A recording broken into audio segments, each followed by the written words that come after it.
Okay, so this is going to be my second Call of Duty tier list I'm making with the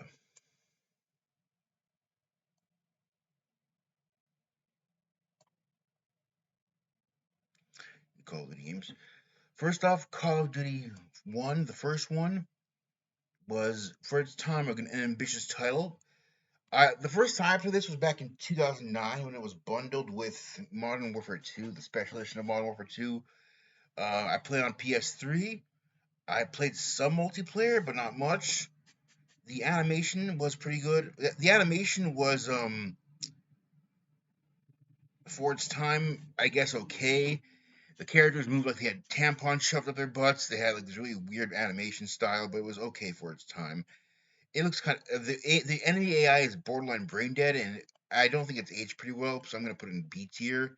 But I did like the quips the characters make, like when you're playing as the Russians and you have to choose between either having a gun or having ammo, and you have to wait for one of your teammates to die before you can pick up their ammo.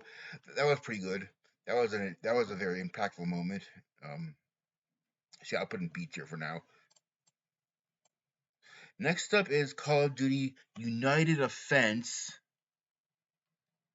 Oh, here's United Defense, which I thought was a very good improvement of the first Call of Duty. I don't remember much about it, but I remember playing it on I think it was Linux or I don't think I think I actually have a physical version of it on for PC. So I'm gonna go with putting it at slightly better than the first Call of Duty. I'm gonna put it at the top of B tier. Call of Duty 2. I played this on the Xbox and it came out back in 2005. I remember this one mission when you're trying to take over a hill. Um, there's this one mission I remember. There's a female lieutenant, and I don't remember exactly what country it was. I think it was Germany. So yeah, definitely I'm gonna better than the first one, better than the first Call of Duty and United Defense. I'm gonna put it right at the top of B tier. They're all solid games. They've aged okay. Not masterpieces, but they're fine, which is more I can say for Call of Duty 3, which is barely scraping the barrel at D tier. I played this on PS3. It felt like a PS1 game. It was so janky. D tier. That's being nice. Next up, we have Call of Duty 4, which is an absolute masterpiece. Goes to the top of GOAT tier. Revolutionized the FPS genre. It made military shooters a household name. Made Call of Duty a household name. Made military shooters super popular. Cured cancer. Brought world peace. Yada yada yada. You know the spiel. This game, I put so many hours in this game, and I had this is the PS3 version I had. The PS3 version didn't even have trophies. I just loved it so much. So let's get some light over here. Okay, let's get some light. Okay. Um, Call of Duty World at War is a very divisive title for a lot of people. It was incredibly like visceral. Like when you shot someone's leg or they blew off, or when you shot someone's stomach in the head, their head would blow off, and there'd be organs coming out of their head. Sometimes very visceral. And when you shot one of their arms off, they'd writhe in pain for a few seconds before falling and dying. Um, I like the campaign. I like the fact that it tackled the Pacific theater, which almost no game does for World War II. It's always European theater. Call of Duty World at War was for me at the top, very top of A tier. It's almost S tier. Mm, but at launch, it didn't have much content. I mean, at launch, it had had some good. The campaign was solid, very good characters. The characters weren't that memorable outside of Reznov. Um, but like I said, I like the gore, and I like the fact that the DLC had the Diaries map. I put like 50 hours into that map alone. Diaries was amazing. Um, I wish they would have done more with the gimmicks. Like there are some missions where you have access to alternate means of fire for your guns. Like there's this one mission where you can attach a grenade to your gun, but that's only for like one specific set piece. It would have been nice if there had been more more room to experiment with different kinds of weapons. But considering how much they had to cut from the game already, I'm surprised they managed to fit so much onto the disc. Like, there's an entire wiki page for Call of Duty World at War cut content. Go check it up. The guns are fun. It was a bit using the flamethrower was fun. The brutality of showing the enemy's brutality was was the first time this game had ever actually done that. When you actually see the enemies brutalizing your teammates and torturing them, I think that's the first Call of Duty that did that. Very good game, top of A tier, and of course introduced us to Nazi zombies. Next up is Call of Duty Modern Warfare 2. This game is when it first came out. The campaign was solid, but it felt like they were trying to go more towards the action movie route than the war story horrors of war route that was established in the first Modern Warfare. So, and the multiplayer was fun, but we had back then you had one man army new tubes and stuff. And I didn't really play that much multiplayer when it came out, Modern Warfare 2, which I'm kind of regretting. But I do remember playing Spec Ops mode campaign, not campaign, no, Spec Ops Survival and Spec Ops co-op when you have to complete the mission with two characters. I put a lot of time into that. So I really miss Spec Ops. It's a shame they haven't brought it back since Modern Warfare 3. So although I think the campaign was too bombastic and it felt more like an action movie than a Horrors of War style movie or Horrors of War style game. I do like the Spec Ops. The campaign was worth at least a couple of playthroughs to get all the intel. Um, and it did have the what else did it have? Oh yeah, the Spec Ops was really fun. I've got almost all the stars in Spec Ops. Um, so yeah, top of B tier. Campaign was really stupid, but it was fun stupid. Next up, we have Call of Duty Black Ops, which goes at the top of S tier. When the game came out, I didn't really like it that much because the single player campaign had these really jank moments. There's one moment when we were in a cemetery and there were invisible walls all over the place in the campaign, and there were also some invisible walls in other places in the game. But other than those two missions where they had these invisible walls that kept you from going all over the place, it was a really solid campaign. The the ridiculousness of the ending was like when it turns out that you've been hallucinating the whole thing. It just felt like it was going for more of a sci-fi spin than a military style game, but I enjoyed it for what it was. Definitely put it in an S tier. I thought the zombie it gave you two zombies maps at launch, which for some reason hasn't become they haven't done since. Two zombies maps at launch. You had a multiplayer which let you unlock everything right away and let you choose what you want to unlock instead of having to pick what you want to unlock instead of having to grind to go up each level for one gun. And so you wanted to unlock all the attachments for one gun, you can unlock them with COD points, not the ones you buy, the in-game currency at the time. Multiplayer, I put dozens of hours into the multiplayer in Zombies. Campaign was solid, though, like I said, it felt like they were trying to go for more of a sci-fi spin than a realistic military game, but it was still good. Amazing. Next up, we have and the DLC was also incredible. I love the DLC maps for this game, both for zombies and multiplayer. Next up, we have Call of Duty Modern Warfare 3, which I'm going to put at the top of S tier. I know it's very controversial. A lot of people think this game is A lot of people didn't really like Modern Warfare 3. I thought it was amazing for what it did. It amped up the action, but it also brought back the Horrors of War aspect of Call of Duty 4. It had a great balance. The multiplayer was much better than Modern Warfare 2. The Spec Ops were really good too. The only thing that keeps from going to GOAT tier is probably have to be. Let's see, what did I not like about the game? I don't know.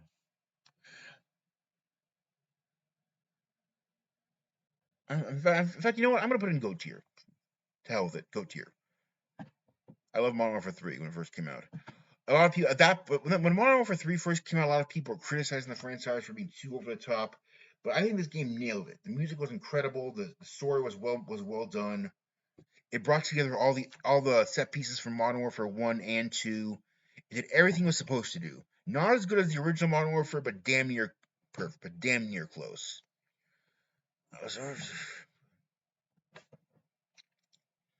What else do we have? Next up we have Call of Duty Black Ops 2, which I'm going to put at the top of A tier, higher than World at War.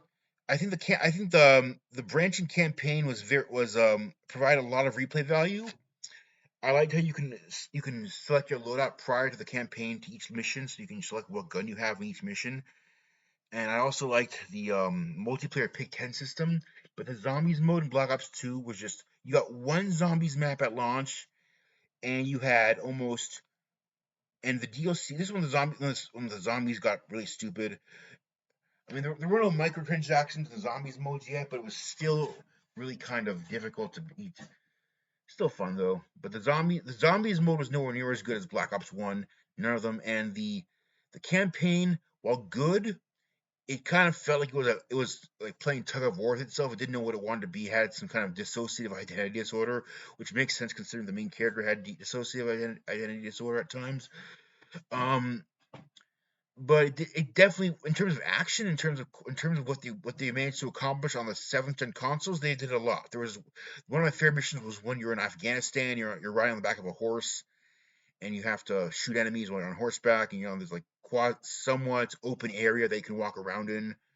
Though the vehicles in this game controlled like horse ass, so there's that. There's a part later on in the campaign when the enemies are attacking Los Angeles. And you have to control an airplane, and you constantly bump into buildings. That was really annoying.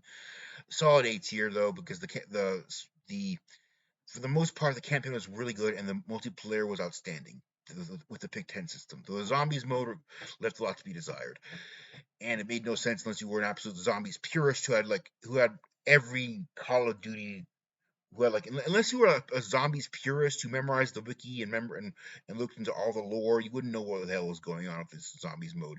Even now, it's confusing as hell. This one, the zombies mode got really confusing, so I'm gonna put it in at the top of A tier, but not quite S tier. Next up, we have Call of Duty Advanced Warfare, which was incredibly forgettable. I remember Kevin Spacey was in it. No, sorry, not that. We next have Call of Duty Ghost, which goes in dumpster fire, which at the time when it came out, I got this game for PC. Even on a high end rig, it still looked like a PS2 game that was that was ported over to PS3 with amped up graphics. Back in the PS3 era, they had a bunch of PS2 games that they were trying to spruce up the resolution for PS3. That's what it looked like. And this is a PS4 game, and I played it on a high end gaming PC, and it still looked like ass. The voice acting and line delivery was terrible. The campaign was abysmal. The multiplayer was mediocre at best. Nobody, my favorite mode nobody played was Infection. Nobody was playing that mode. I got to play like 5 times. That's it. Definitely not worth playing ever again. And I'm so glad they didn't make a sequel to that because the story was just all over the place. It made no sense. It never explained to you how the enemies took over America. It never explained to you why. You never got to see anything from the other people's perspective. Like, how come these other nations are fighting? What are these other nations doing now that America has been crippled? The United States has been devastated by a terrorist attack, and now that America's crippled, what happens to the other countries? What's happening with them? And you never see what happens with other countries. So it's basically just America is destroyed. Okay, how does that affect the rest of the world? We're not going to tell you. Uh, Next up is Advanced Warfare, which is incredibly forgettable outside of a few set pieces. There are some moments where you can you can have access to these sci-fi futuristic suits where you can climb on walls and stuff, but you can only do it in very specific areas that last like 2 minutes. It was a solid game for its time, but other than the jetpacks and the multiplayer, there was nothing I can. And then, of course, press F to pay respect. Other than the memes, I really don't remember much about this game. Next up, we have Call of Duty Black Ops 3, which was at the time I was originally gonna put it in D tier because when it first came out, it had almost no content. The campaign was glitchy as all hell, and the campaign was glitchy. The multiplayer was everyone was everyone was running around trying to pick up the DLC weapons, so nobody was having fun in the multiplayer because once you saw someone with a DLC weapon, you had to get through an RNG loot box, which had like a 1 in a million chance of getting, everyone would stop what they were doing just so that they can pick out that one player who had the DLC weapon so that they can get it. And once they got the DLC weapon, they wanted to have fun with it for a few seconds before they got killed. So they just completely ignore the rest of what was going on just so they can have the chance of being able to play with it. It completely ruined the game. It only had one zombies map at launch, 2 if you count the DLC map, which the Giant, which you had to download, got with the special edition of the game. They got better overall with the DLC, with the zombies DLC. I really loved Rise and Drake, but it left a really bad first impression in my mouth. And even going back, even now, the campaign still sucks. Like the first 4 missions, you don't even have to reload because guns and ammo are so plentiful. The learning curve was garbage. It was the first 4 or 5 missions are super easy, then it gets incredibly difficult without like any naturally progressing difficulty. Just instead of going like slowly getting more difficult over time, it's super easy for the first half, and the next half is like super hard. And I didn't like it. Next up, we have Call of Duty Call of Duty Infinite Warfare, which, let's face it, the only reason anyone played that game was to get Modern Warfare Remastered, which I would also put in GOAT tier. I'll put I just forgot to put Modern Warfare Remastered here. I'm gonna put it at the end of C tier because it didn't really do much for me. I played it once.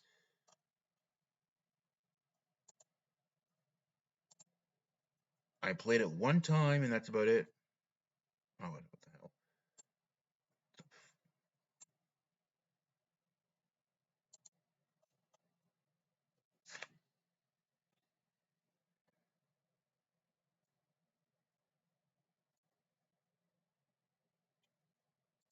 Here we go.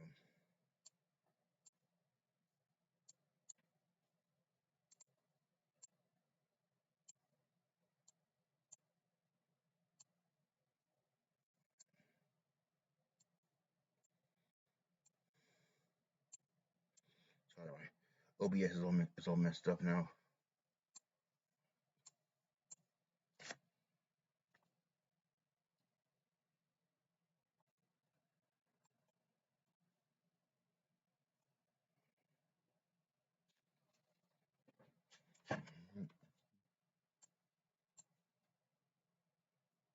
Sorry, my OBS is all kind of spazzing out on me.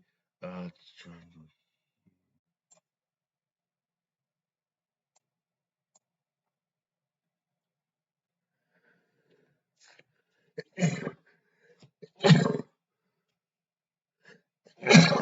me.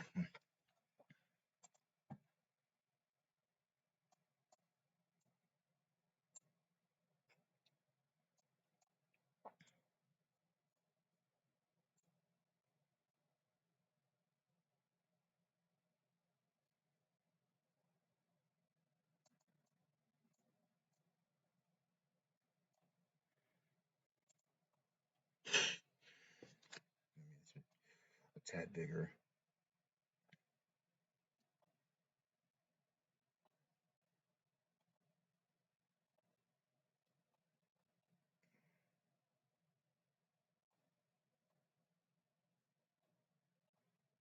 Excuse me, my OBS. Here we go.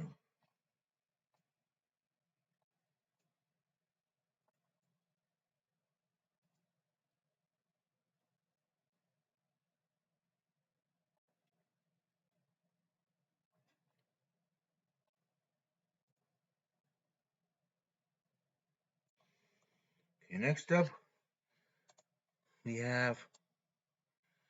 Okay. This is working. Yeah, it's working. Okay, next up we have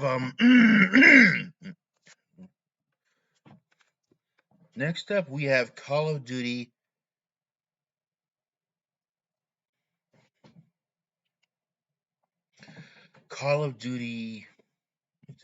Infinite Warfare. Yeah, that game.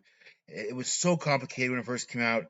It made the entire franchise try to get more people into loot boxes and stuff, and that's when people just. I think that's when that's also when no, Warzone didn't come out until 2019. Excuse me. Next up, we have Call of Duty World War II, which was incredibly mid. mid tier. There was like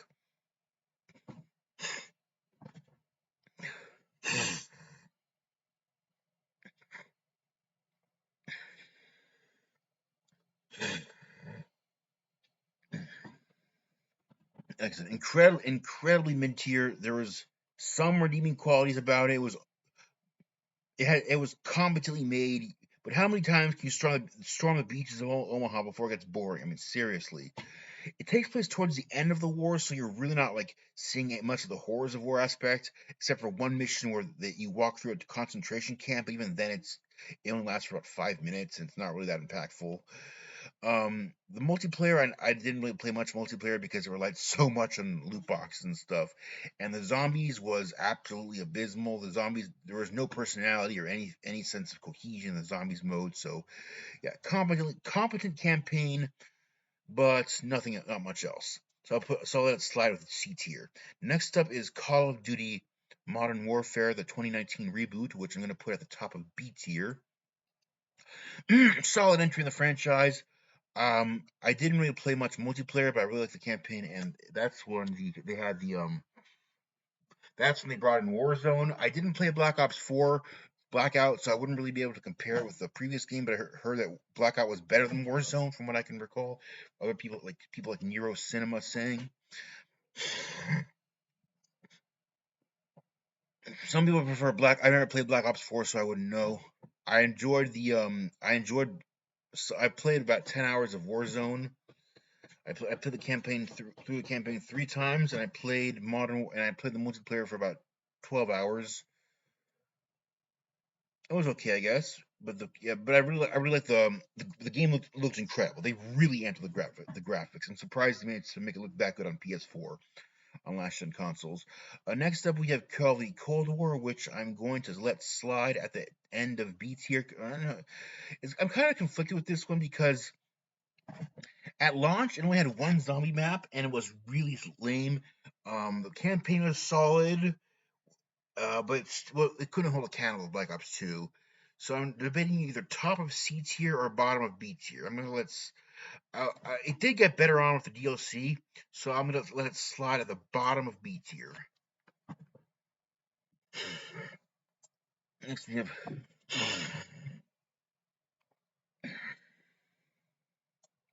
the Vanguard, which is a dumpster fire, and the new Call of Duty Modern Warfare 2. I'm gonna put it at the end of A tier. So yeah, that's my tier so far for the Call of Duty games tier list. Modern Warfare 2, I like the campaign a lot. I really wish they focused more on like the guerrilla warfare aspects where you're out of ammo and you have no gun and you have to use the environment to craft your own objects, to craft like smoke bombs and mouse traps and IEDs, improvised explosive devices. I really enjoyed that part, but you only got to use it like 3 times throughout the entire campaign. It would have been nice if there was a Spec Ops mode, but unfortunately there wasn't. Still a solid campaign, solid multiplayer. The game looked incredible, had a lot of replay value, a lot of nods. The original Modern Warfare definitely was. I put at the somewhere in A tier.